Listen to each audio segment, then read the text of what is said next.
Hi, Eru. Eru, right? I'm not sure I'm pronouncing your name correctly. I hope I am. If I'm not, please correct me. Okay, so I am going to be working on the picture you sent. I will show you what the dress looks like without all the frills and all the details. Basically, it's just a pencil off shoulder. Forgive the funny hip I drew there. Okay, it's just an off shoulder dress, the pencil off shoulder dress with frills and details attached to it. So we are going to attach the flare at the bottom. I'm going to show you how to attach the flare at the bottom and how the detail at the top was created. So this is basically what it looks like without the frills and the flare and all the details. This is it naked. This is it without the drama. This is what you have. You have an off shoulder with a single strap on one side and then a dramatic slit on the side. So except somehow you have a gigantic piece of fabric directly from the factory, you are going to have to create more than one flare to do this design. So you're going to measure around the whole bottom there.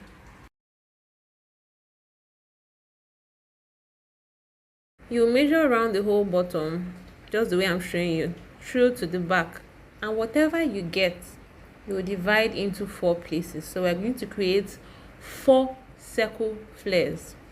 So if for example you have 40 inches all the way around, you are going to split it and then you will have 10 per flare. So like each flare will have the inner circumference as 10. Definitely you add your sewing allowance, so let's say total 10 and a half. So each circle flare will have 10 and a half, 10 and a half, 10 and a half, 10 and a half.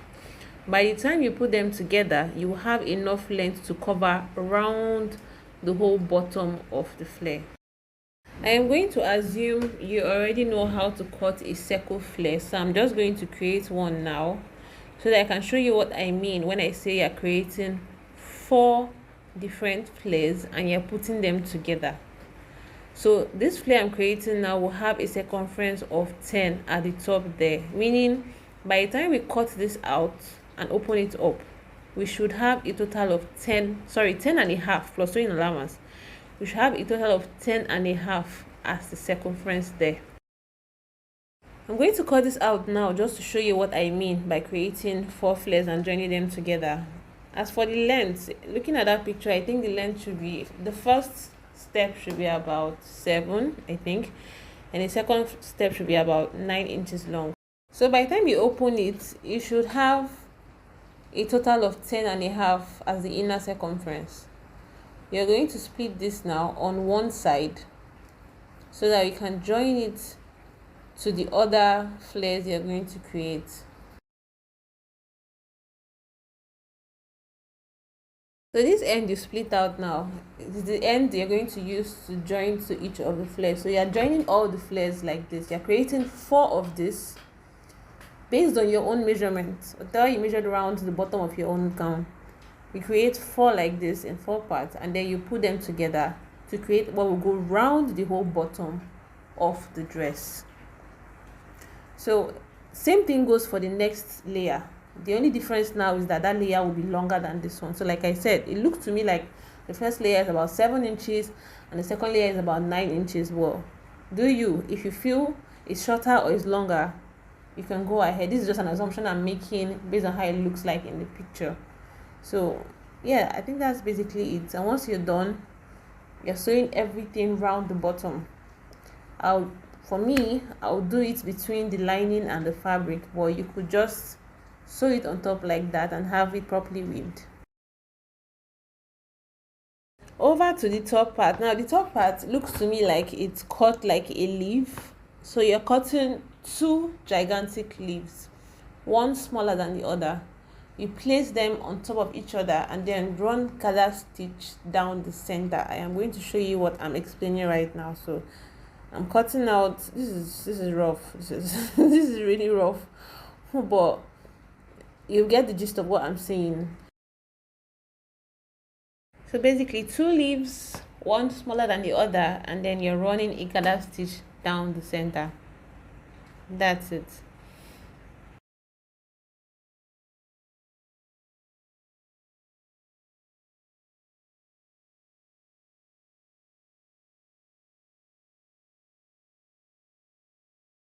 So I have my two leaves ready. I just want to show you what it looks like. Paper won't exactly gather like we want it to. Why are you blurry? The focus is so bad. What exactly are you focusing on now, this camera? Okay, so I hope you can see what I'm doing there, but I'm trying to draw gathers on paper, which is actually quite difficult to do.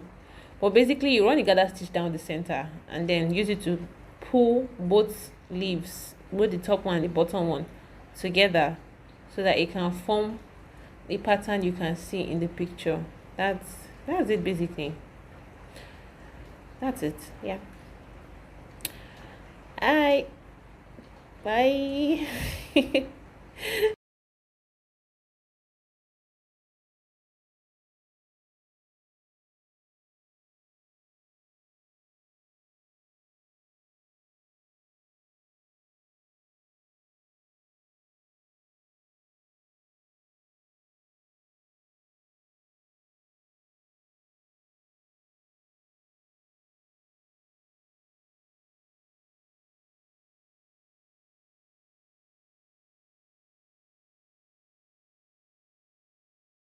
Hey, finally stop blurring. All right, bye for real this time. Bye. I hope this helped. I really hope this helped. Bye.